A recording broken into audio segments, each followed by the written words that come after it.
Bonjour, bienvenue à l'Église baptiste évangélique de Lennoxville en ce dimanche 17 janvier 2021. Dieu veut ton cœur. Ça, c'est le titre de notre étude aujourd'hui. Si vous avez écouté le message la semaine dernière, le titre était un peu semblable, une question de cœur.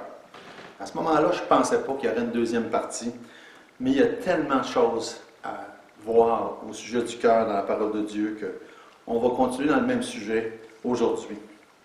La dernière fois, on a introduit le sujet en parlant des premiers soins, de prendre le pouls, de vérifier l'état de conscience en se servant les cours de premiers soins comme introduction. Et quand on fait cet exercice-là de vérifier le pouls, de vérifier l'état de conscience, ça ne prend pas de temps vraiment à se rendre compte que, selon, comme la Bible dit, le cœur est malade, comme ça dit dans Jérémie 17, 9, on a vu ça l'autre jour. Le cœur est tortueux par-dessus tout, il est méchant. Qui peut le connaître? Et il y a juste Dieu qui peut le connaître. C'est le plus grand, c'est le meilleur, c'est lui qui est le grand cardiologue. Il sait comment ça fonctionne, puis il peut faire les interventions nécessaires. Maintenant, la constatation que le cœur est méchant, c'est une étape nécessaire pour comprendre le merveilleux plan du salut de Dieu et de réaliser que la solution n'est pas dans nous, n'est pas dans notre cœur, mais elle est uniquement en Dieu. Et lui seul a la capacité, la force, la connaissance de faire ce qu'il faut, puis il l'a fait. Il l'a fait en planifiant un merveilleux plan de salut, en offrant Jésus, son Fils unique, pour qu'il vienne sur la terre, offrir sa vie en sacrifice pour le salut des pécheurs, comme moi et comme toi. Et ça commence par une constatation que le cœur est méchant, puis qu'on a besoin de l'intervention de Dieu. J'ai connu quelques personnes qui ont eu une intervention là, qu'on appelle à cœur ouvert, là, la grosse opération, là, qu'on coupe ici là, avec une immense scie.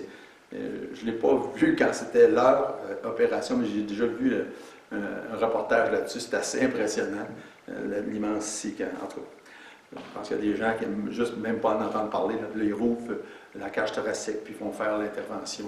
Et il y a au moins un d'eux, puis probablement plus qu'un, mais il y en a un, je me souviens, qui m'avait parlé de tout ce que ça demandait comme réhabilitation, puis il devait aller à l'Institut de cardiologie, faire un suivi sur une base régulière pour son rétablissement, puis aussi pour maintenir son cœur en bonne santé par la suite. Et ce, même s'il y avait eu un bon chirurgien qui le traitait, et même si l'opération avait été un succès.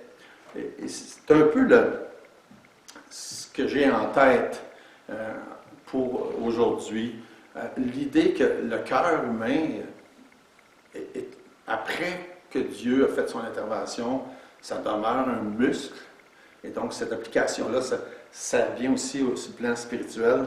Ça demeure un muscle qui a besoin d'être exercé pour garder sa forme. Et comment est-ce qu'on l'exerce sur le plan spirituel? Eh bien, il y a certainement beaucoup de choses à apprendre à ce sujet-là. On va prier. Ah oui, Seigneur, on est devant toi, reconnaissant que seul notre Dieu Tout-Puissant a la capacité de faire qu'un cœur de pierre devienne un cœur de chair, comme on le voit dans ta parole, que tu fasses l'intervention nécessaire pour sauver quelqu'un. Et Seigneur, je te prie, s'il y a qui que ce soit qui entend ces paroles aujourd'hui, qui n'a pas encore ouvert son cœur à Jésus, Seigneur, je dois te prier que tu puisses toucher les cœurs et d'amener au salut, à la foi, à la repentance et à la vie éternelle. Ce que seul notre Dieu peut faire. Bénis, Seigneur, le restant de cette journée et permets, Seigneur, en réponse à ta parole, qui nous dit que clairement que tu veux nos cœurs, qu'on puisse l'ouvrir et te laisser prendre toute la place. C'est dans le nom de Jésus que je te demande ces choses.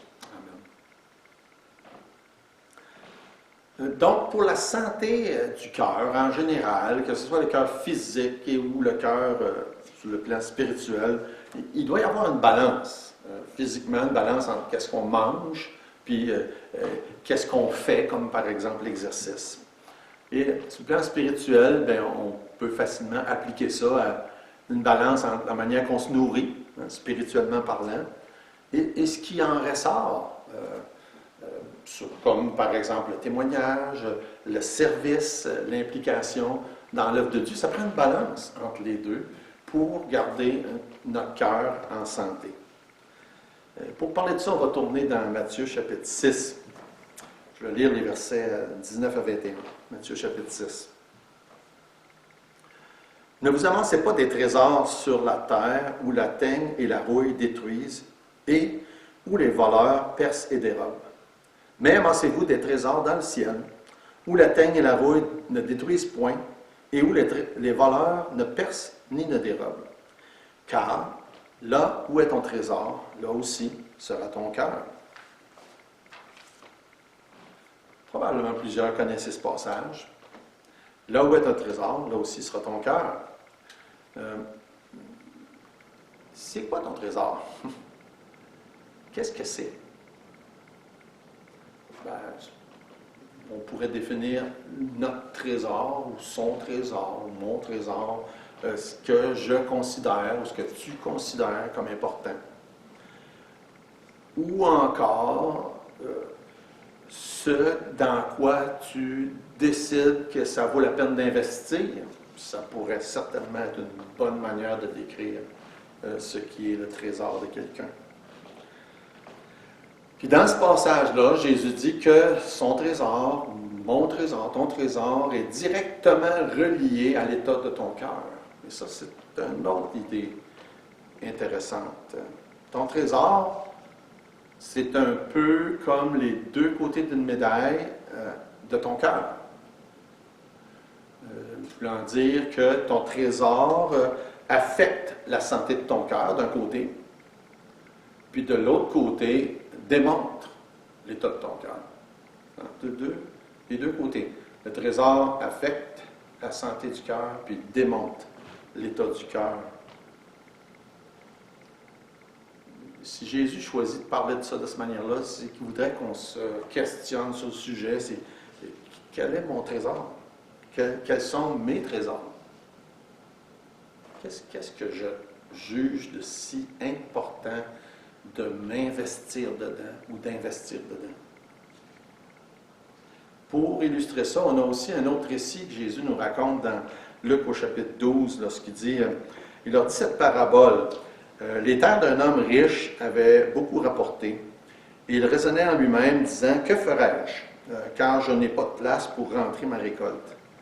Voici, dit-il, ce que je ferai. J'abattrai mes greniers, j'en bâtirai de plus grands, j'y amasserai toute ma récolte et tous mes biens. Je dirai à mon âme, tu as beaucoup de biens en réserve pour plusieurs années, repose-toi, mange, bois, réjouis-toi. Mais Dieu lui dit, insensé, cette nuit même ton âme te sera redemandée, et ce que tu as préparé, pour qui sera? Ça c'est vraiment là, c'est vraiment une partie de la question qu'il faut qu'on se pose. Pour qui? Pour qui sera-ce? Pour qui est-ce qu'on ramasse? Puis verset 21 dit, il en est ainsi de celui qui amasse des trésors pour lui-même. Il n'est pas riche pour Dieu. Pour qui on fait tout ce qu'on fait? Pour qui on met tant d'efforts dans ce qu'on fait? Pour moi, pour toi, ou bien pour Dieu? Intéressant comme réflexion. Donc, à la question, quel est ton trésor, s'ajoute, pour qui? Hein? Pour qui? Bien, généralement, les gens investissent pour eux-mêmes. C'est ce que la majorité des gens pensent ou font. Mais ces deux questions-là devraient revenir. Qu'est-ce qui est mon trésor? Qu'est-ce qui est prioritaire? Puis pour qui? Toujours les deux mêmes. Qu'est-ce qu'il est et pour qui? Puis, au verset 21, de relire, verset 20 aussi, là, pour qui se rase? Qu'est-ce que tu as ramassé? Puis, verset 21, il en est ainsi de celui qui amasse des trésors pour lui-même, il n'est pas riche pour Dieu. Ça, c'est toute une réflexion. Tout ce que je ramasse pour moi-même d'une manière égoïste, ça ne donne rien pour Dieu.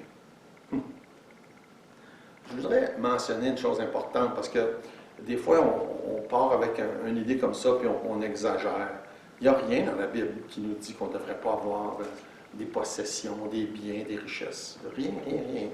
Même que c'est souvent dans la Bible démontré comme un signe que Dieu bénit quelqu'un. C'est pas de ça dont on parle. On n'est pas en train de dire qu'on ne doit pas posséder de biens. Mais la même question, par exemple, devrait toujours se poser. Pourquoi et pour qui?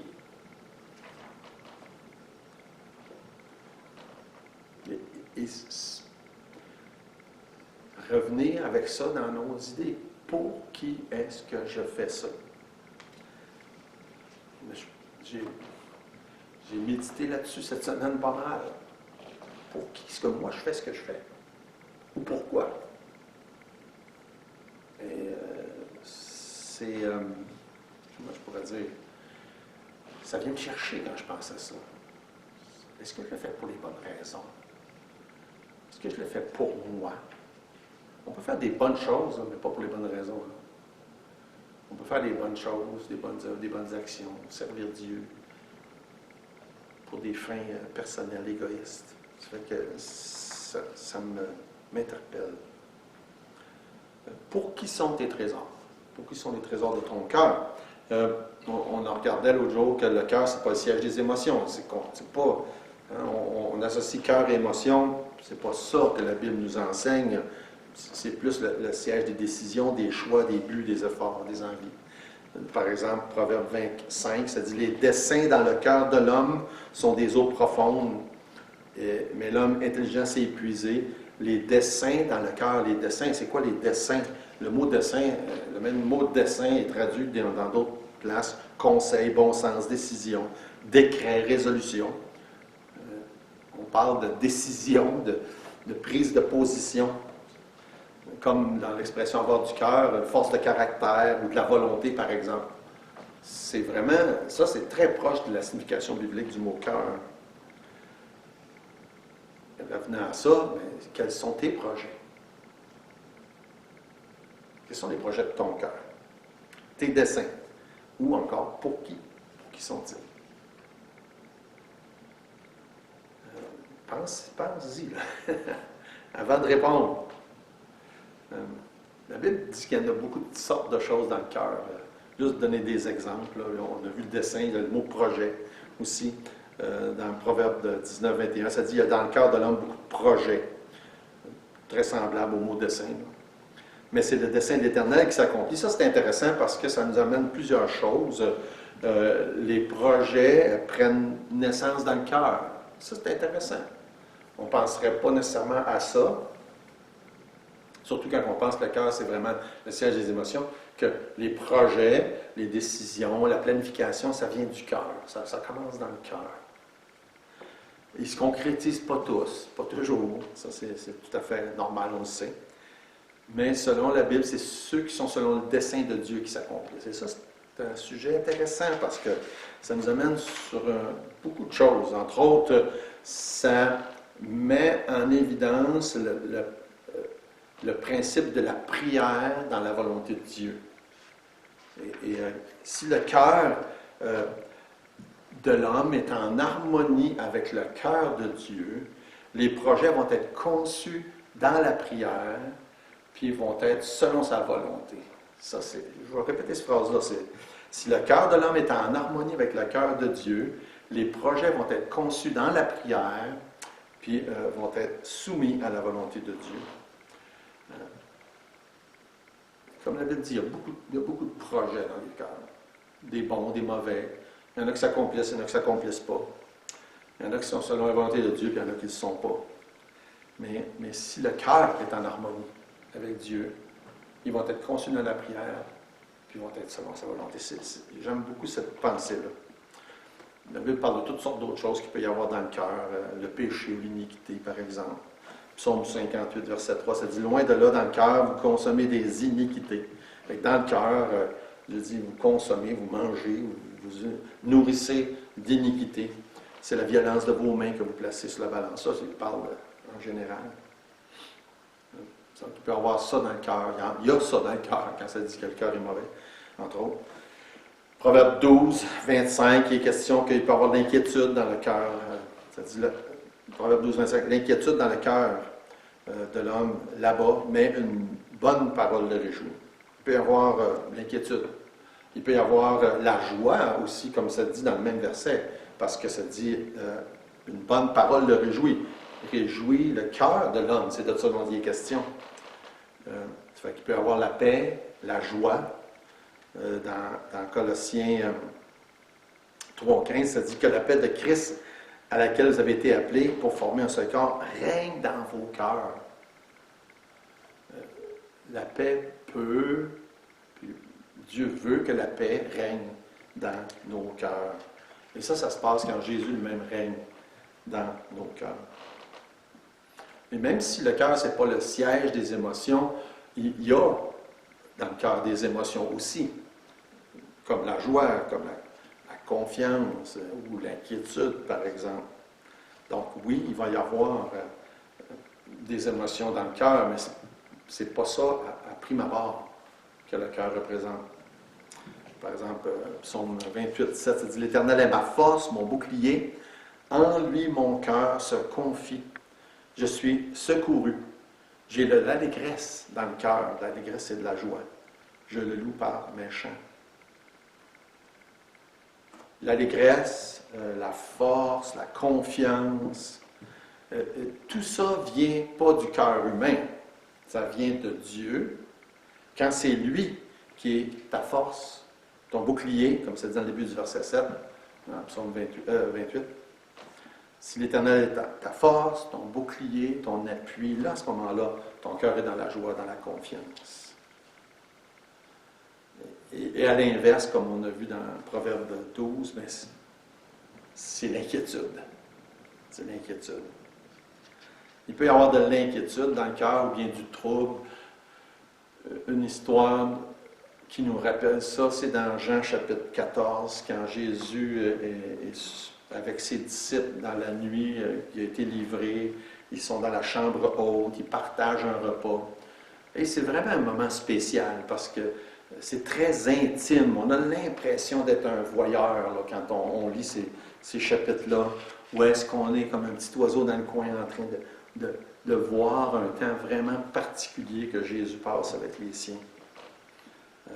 Ça, c'est dans le chapitre 14. Dans le chapitre 13, juste pour se mettre là, dans le contexte, ça nous dit dans le début du chapitre 13 que, je vais lire le verset 1, ça dit « Avant la fête de la Pâque, Jésus, sachant que son heure était venue de passer de ce monde au Père, et ayant aimé les siens qui étaient dans le monde, il mit le comble à son amour pour eux. » La manière qu'il a mis le comble à son amour, il a démontré son amour, c'est en lavant les pieds de ses disciples, ce qui est la tâche la plus minimale, la plus abaissante pour quelqu'un. Jésus a choisi de le faire, même si, comme Pierre a agi, non, je ne veux pas que tu fasses ça. Jésus a décidé de le faire pour leur donner un exemple d'humilité. Fait qu'il lave les pieds de ses disciples, verset 5, ça nous dit ça. Ensuite, au verset 21, ça dit que Jésus était troublé dans son esprit. Et puis, il leur a dit à ce moment-là, ça le troublait de leur dire, il a dit, « Un de vous va me livrer. » C'était une révélation pour eux. Ils commencent à se questionner, c'est-tu moi, c'est-tu moi?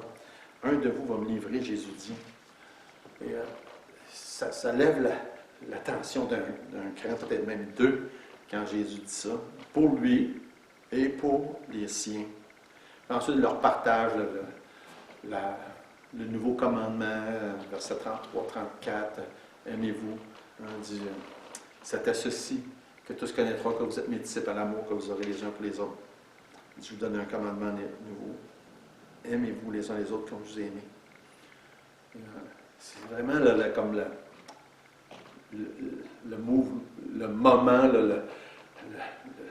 on dit ça, je ne sais pas si c'est un mot climax, c'est un mot anglais, mais le moment très haut là, de cette soirée-là, quand Jésus leur rappelle l'importance de s'aimer les uns les autres. Rempli d'émotions, d'incompréhension de la part des disciples, il leur parle il s'en va là, dans un lieu qu'eux ne pourront pas le suivre, ils ne pourront pas venir avec lui. Jésus sait, ça dit au début du chapitre 13, il sait que son moment est venu. Il sait que l'heure s'en vient. Il sait qu'il va être crucifié dans peu de temps. Il sait que les disciples vont se disperser, qu'ils vont être troublés, préoccupés, inquiets.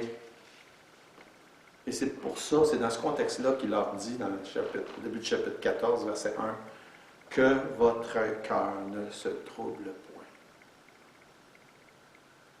Dans les moments les plus troublants, que votre cœur ne se trouble point. Si Jésus était ici aujourd'hui, il l'est en esprit, bien s'il était en personne, en chair et en os, je peux imaginer qu'il nous dirait encore la même chose. Ne vous laissez pas troubler par ce qui se passe.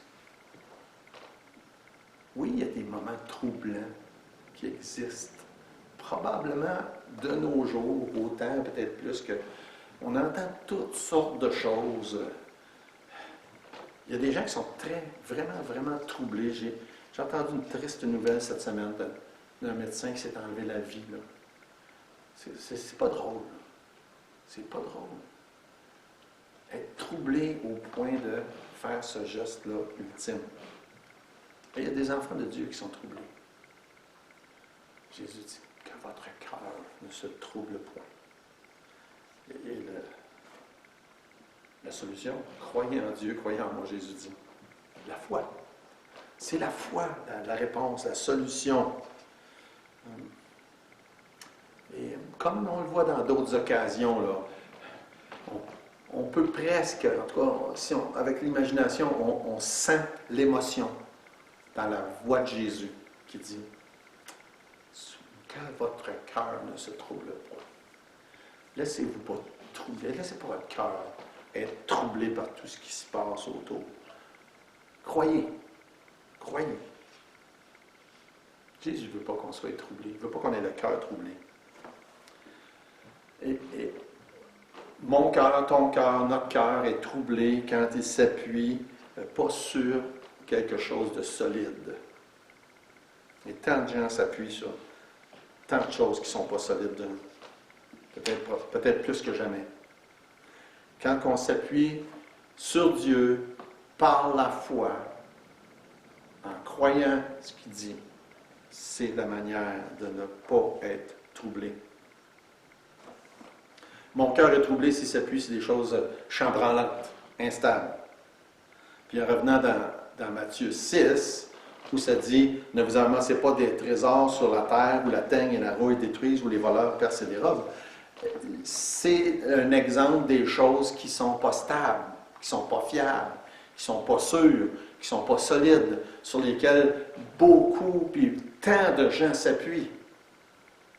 Puis quand ces choses-là qu'on jugeait importantes, puis on pourrait mettre dans ça tant de choses différentes, qui sont différentes d'une personne à l'autre, quand on ne s'appuie pas sur les choses éternelles, stables, sûres, certaines, puis qu'on s'appuie sur des choses incertaines qui peuvent être affectées par la teigne ou la rouille, comme Jésus dit comme exemple,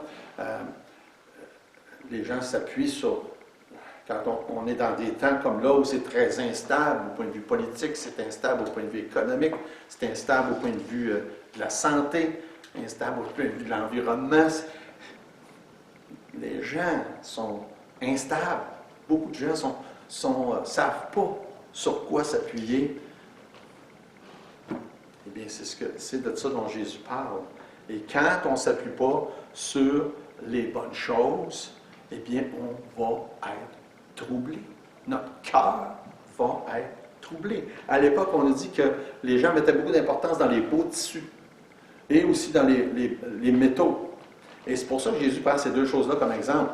Il dit la teigne, les tissus étaient affectés par la teigne, et les métaux par la rouille. Peu importe la beauté d'un tissu, la force, Jésus dit, ça peut être affecté par la teigne, peu importe ce qu'on a fait avec un métal quelconque et sa beauté, ça peut être affecté par la rouille. Puisque la teigne et la rouille n'affecteront pas, les voleurs vont s'en charger. C'est ce que Jésus dit. C'est ce que Jésus dit. Et si c'est dans ça que notre cœur s'est appuyé, on va être troublé. C'est ce que ça veut dire. De nos jours, les gens vont mettre leur émotions, leurs trésors vont être dans des maisons, dans de l'argent, des valeurs. Et quand ça s'est affecté, qu'est-ce que ça fait? Le cœur est troublé.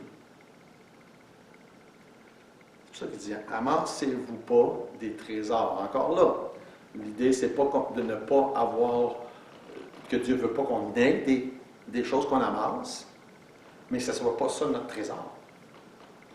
Ce n'est pas ça qu'on chérit. Ce ne soit pas ça qu'on estime comme étant les choses les plus importantes.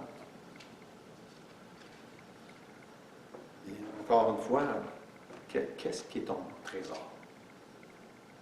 Qu'est-ce qui est ton trésor? Puis on ne parle pas nécessairement, encore je le répète, ça fait 2-3 fois que je le dis, d'avoir quelque chose. Mais pour qui on l'a, puis pourquoi?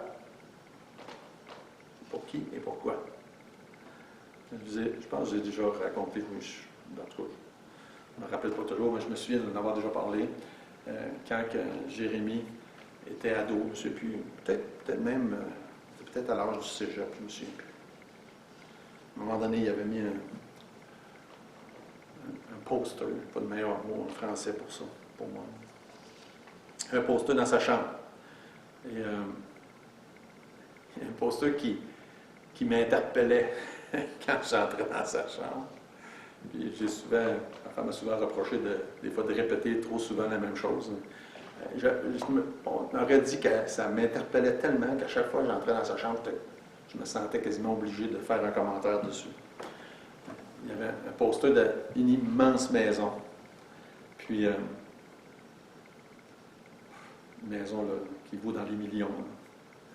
Je ne me souviens pas, je pense qu'il y avait 4 ou 5 portes de garage. Puis à l'extérieur, on voyait des autos de luxe comme Lamborghini, Maserati, Porsche, je ne sais plus quoi d'autre. Et ça, c'était tel que tel. Jérémie aimait beaucoup les autos, il connaissait tellement les autos quand il était jeune, puis il aimait les autos de luxe, puis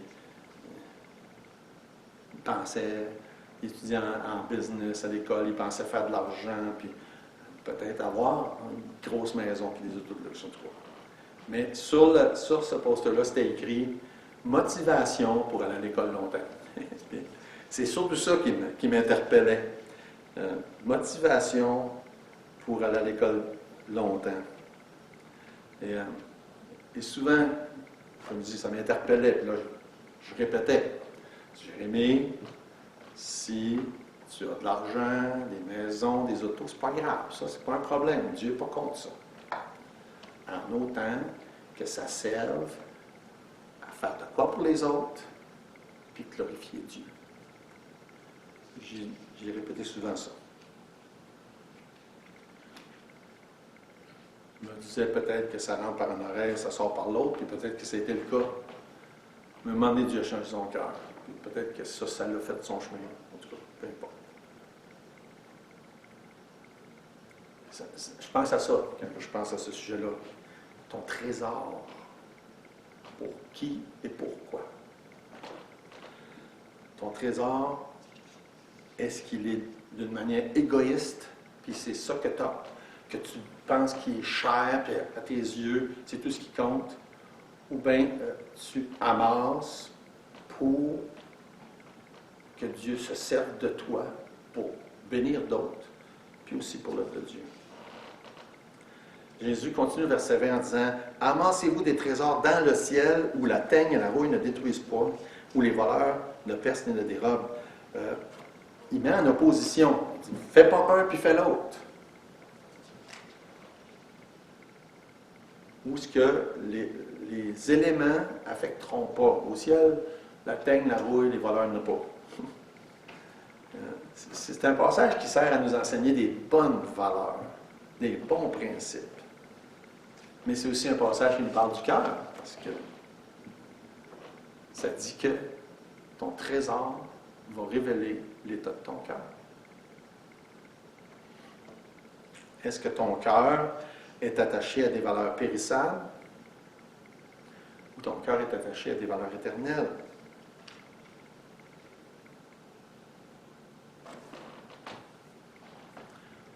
Des fois, on aimerait ça. C'est-à-dire, des fois, on aime ça. Des fois, on aimerait ça aussi.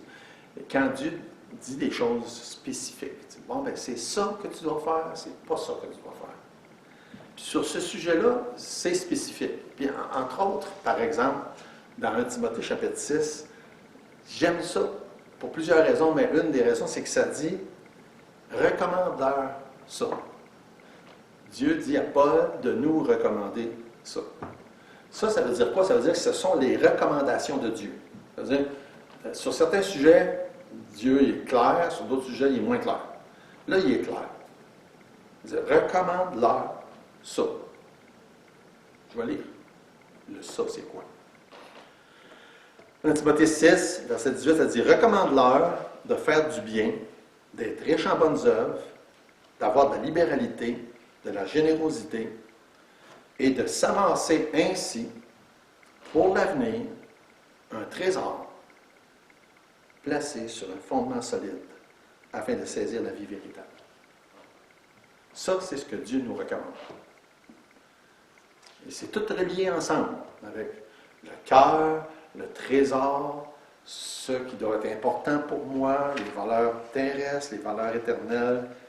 Dieu nous recommande de ne pas juste s'avancer pour nous de manière égoïste des choses, mais si on est pour ramasser quelque chose, de le faire pour faire du bien aux autres.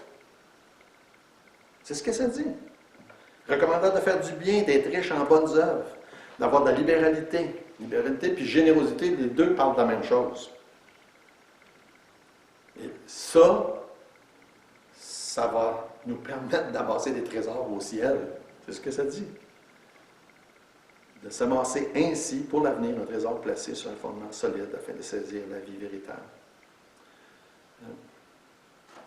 En revenant dans Matthieu 6, Dieu dit, on doit choisir. On amasse pour nous-mêmes.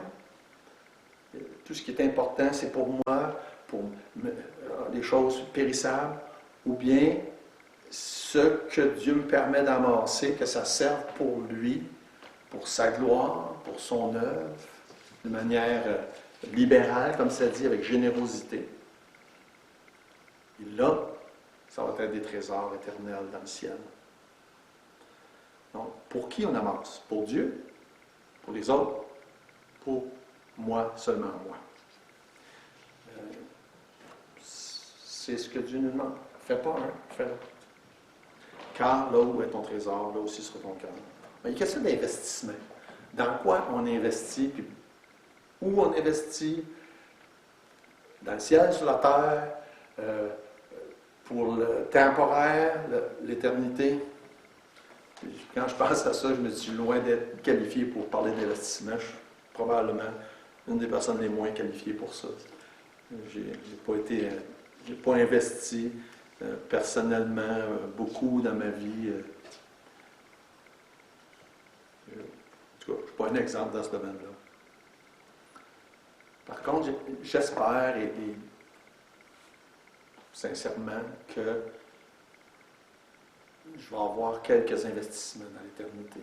J'espère. Et là où c'est vraiment plus important. Puis encore là, quand je pense à ça, je suis interpellé par les questions et les réflexions parce que les apparences peuvent être trompeuses. Parce que Dieu ne considère pas la quantité. Et c'est pas parce que quelqu'un est pasteur, par exemple, que ça va vouloir dire nécessairement des meilleurs investissements dans le ciel, en passant. Peut-être qu'il y en a qui pensent ça. Moi, je ne le pense pas. Quelqu'un peut être professeur d'école dimanche, faire le ménage, aider à la garderie, tondre le gazon, laver les toilettes, puis avoir plus investi dans l'éternité que quelqu'un qui prêche. Pourquoi? À cause de ce que Dieu dit. Parce que Dieu ne juge pas, ou il n'évalue pas, je devrais plutôt dire, selon la nature ou la quantité, mais selon le cœur. Et il y a juste Dieu qui voit le cœur. Et c'est ça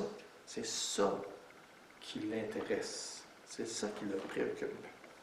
Fait que quand on parle de l'éternité, on ne mesure pas comme le reste des choses. Parce que ça se mesure selon le cœur. Et ça, c'est pas nécessairement évident. Ce n'est pas évident. Et Dieu ne regarde pas le genre ou la quantité, mais il regarde à la sincérité du cœur de quelqu'un. Et je dois dire que ça me touche quand je pense à ça. Comment est mon cœur? Et je te pose la question aujourd'hui, comment est ton cœur? Comment est ton trésor? Quel est ton trésor? Pour qui est ton trésor? Car là où est ton trésor, là aussi sera ton cœur. Dieu veut ton cœur. Est-ce qu'il l'a? On prie. Notre Dieu, merci pour la journée qu'on a ensemble et les belles paroles qu'on vient de regarder. Quand on pense au cœur, c'est tellement un vaste sujet. On pense à ton cœur, notre cœur, les trésors du cœur. Seigneur, bénis ta parole dans mon cœur, dans nos cœurs. C'est quelqu'un qui écoute et qui n'a pas encore ouvert son cœur à la grâce, puis au salut, puis à la foi. Je te prie, Seigneur, de le faire, de toucher les cœurs. Et je te prie, Seigneur, pour chaque personne qui entend ces paroles, que tu puisses avoir son cœur à chacune des personnes.